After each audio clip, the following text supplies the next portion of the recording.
အားလုံးပဲမင်္ဂလာပါခင်ဗျာ အားလုံးပဲမင်္ဂလာပါချစ်တော်လေးတို့ရေကဲချစ်တော်လေးတို့ရေအခုမမင်တို့ထမင်းစားမဲ့ချိန်ကြာရောက်လို့လာပါပြီနော်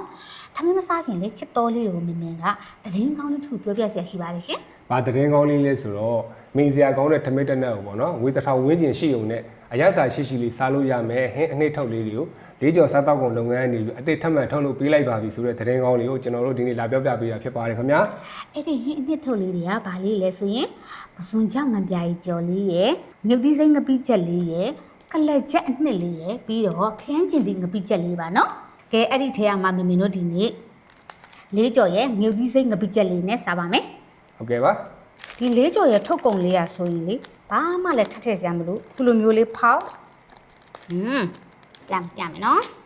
ပြီးတော့ခုလိုမျိုးလေးထည့်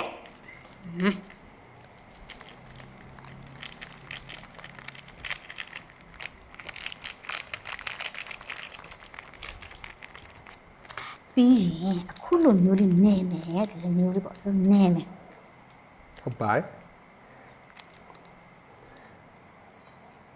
တော့ဘာမှထက်စရာမလိုပဲအပြင်ကိုလွယ်လွယ်ကူကူနဲ့အထုပ်ဖောက်ပြီးတော့စားလိုက်အောင်ပဲ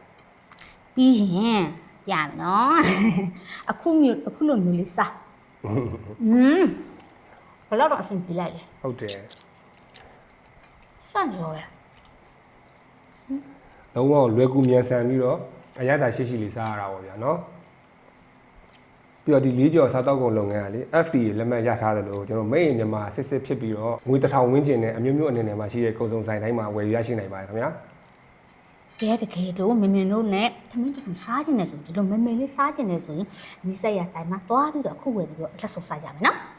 ကဲကျွန်တော်တို့တော့နေပြီးတော့ဆွဲရအောင်ပါဗျာကိုင်းနေရောဗျာတော့မြင်ငပိကိုအခြေခံပြီးတော့လေငရုတ်သီးစိမ့်နဲ့ကြက်သွန်ဖြူလေးနဲ့ချက်ထားတော့အနမ်းရတာနဲ့ဘိုက်ကိုစားစီတယ်ပေါ့နော်ညတိကျတော်တော်ဆက်တာပဲအနမ်းရတွေကဆက်မဲ့ဆိုတော့သိတယ်ကိုင်းနေရောငရုတ်သီးနံနေမင်းအကြိုက်ဆက်တယ်ကဲဆွဲမယ်ဗျာဟောတကယ်မင်းကြံနေခဲ့တယ်နော်လန့်သွားတာပဲဟောဆိုတော့ဂရင်းရှင်းဖို့တော့မေ့ပါဟုတ်တယ်ဂရင်းရှင်းလိုက်ပါနိုင်လာပြောမှမင်းတို့တော့ဂရင်းရှင်းတော့လားပြောလေးကြော်နဲ့တွေ့သွားတာဂရင်းရှင်းဖို့တော့မေ့ပါ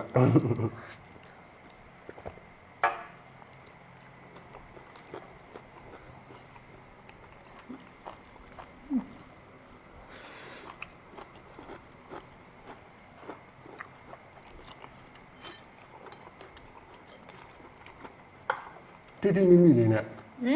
မွေးလေးမိုက်တယ်မွေးဆက်လေဟုတ်တယ်ဒီငပိစိမ့်ငပိရဆိုရင်ငပိစိမ့်ငပိချက်ကလေသူက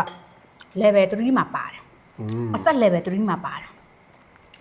အဆက်ဆုံးကတော့ဒီကလချက်ပေါ့နော်ကလချက်အနှစ်ကတော်တော်ဆက်တာသူအဆက်ဆုံးပဲအဲ့3နဲ့4ကတော့မင်းအတွက်ကွက်တိအဆက်ဆိုတော့သူအခုအသက်ထုတ်လုပ်လိုက်တဲ့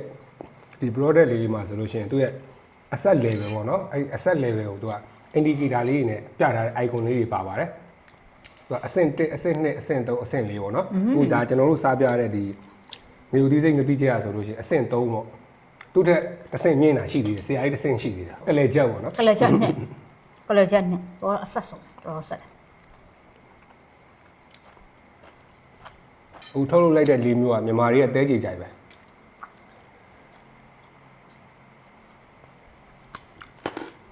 ခရမ်းကျင်ငပိချက်ဆိုလူတိုင်းကြိုက်ငပိစိမ့်ငပိချက်ဆိုလဲကြိုက်တာပဲကလချက်နှစ်ဆိုလဲကြိုက်တယ်ထုတ်တဲ့ဟာမှလည်းကိုညီမအကြိုက်နေလို့တော်တော်ကြီးအဆင်ပြေပါ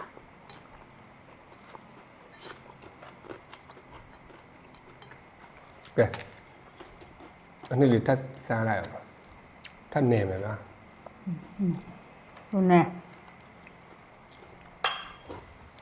အနက်လေးတော့မွေးတယ်နော်ငါပိနတ်နေတယ်ဒီလေးကျော်စောင်းနှမ်းမယ်ဆိုလို့ရှိရင်အရသာရှိတဲ့ဟင်းတနက်အတွက်ဘာမှစိတ်ပူစရာမလိုတော့အစင်းနဲ့အထုပ်လေးဖောက်ပြီးစားလိုက်အောင်စားလိုက်အောင်ဘာမှထက်လို့စရာမလိုပါကျောင်းသမားရုံးသမားတွေတို့ကလည်း okay အထုပ်လေးကောက်ထည့်သွားရအောင်အဲ့ဒါနိုင်ငံခြားရအောင်ရှင်နေမှာအတွက်လည်းအဆင်ပြေရနော်ဒါမြန်မာအရသာစစ်စစ်ပဲမြန်မာအရသာစစ်စစ်ပဲ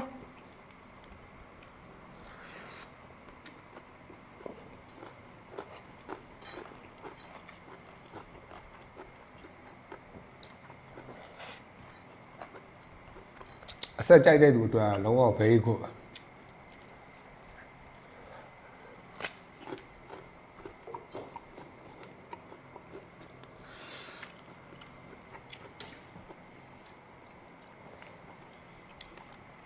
ပါဘာဟင်းမှထပ်မလို့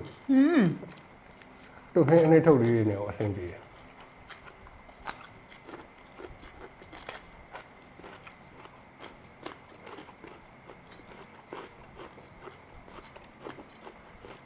ပေါက်ပန်းဖြူလေးနဲ့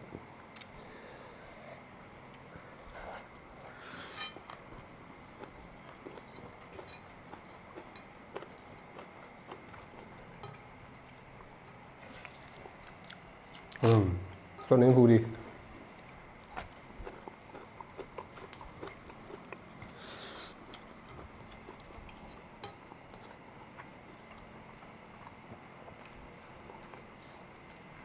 我比这刚教育了没？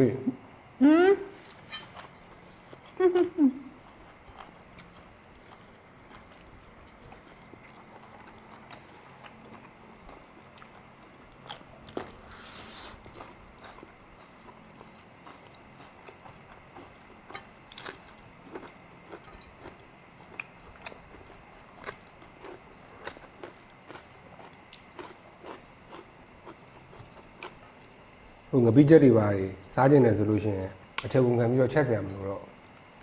လေးကြော်ဆောင်တာအဆင်ပြေသွားတယ်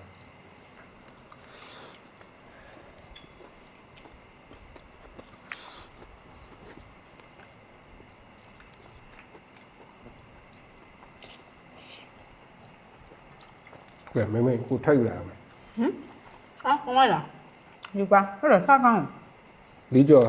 မယုံကြည်စိတ်ငပိချက်နဲ့တွေ့သွားတာသမင်းထဲမလောက်ဖြစ်တာတော်သေးတာပေါ့ပူပူလူလူလေးချက်ထားလို့တည်ရသမင်းစားမယ်လို့မဆိုတည်ပူပူလူလေးချက်ထားတယ်ကိုရီးယားလည်းငပိချက်ကြိုက်တဲ့သူနဲ့ဆိုတော့ပြီးသွားပြီပါမလေးကြော်နဲ့တတ်တွေ့တော့ပြီးသွားအောင်ကဲ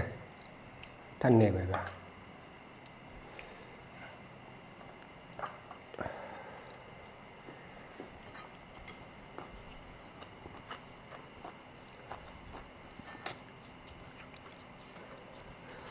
အဲ့လိုငပိချက်လေးနဲ့နဲပြီးတိုးစရာလေးကြိုက်ပြီးတော့ဆွဲအိုးဒါဟင်းမအောင်မလို့ဗျာရှုပ်လို့ကဲဒီတော့မြပြုတ်လေးနဲ့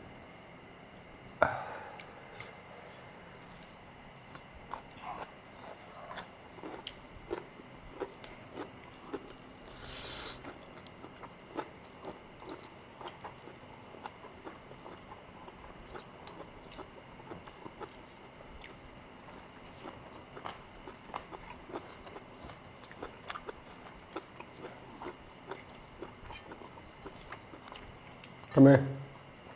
ထည့်ရမှာပါစားကောင်းမရအောင်အဲ့လိုလောက်ပါလောက်လို့တယောက်တည်းအဖော်မဲနေပါမလေးစိတ်မချယူမှာ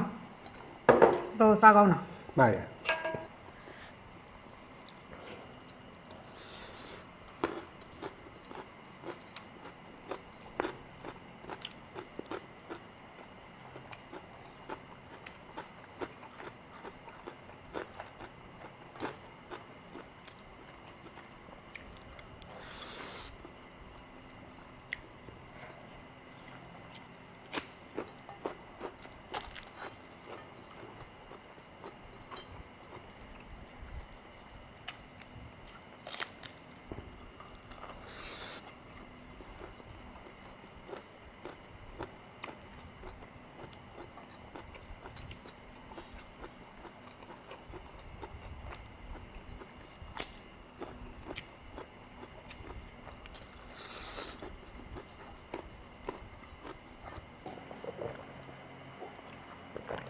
ရှယ်ပဲဗျာဒီနေ့လေ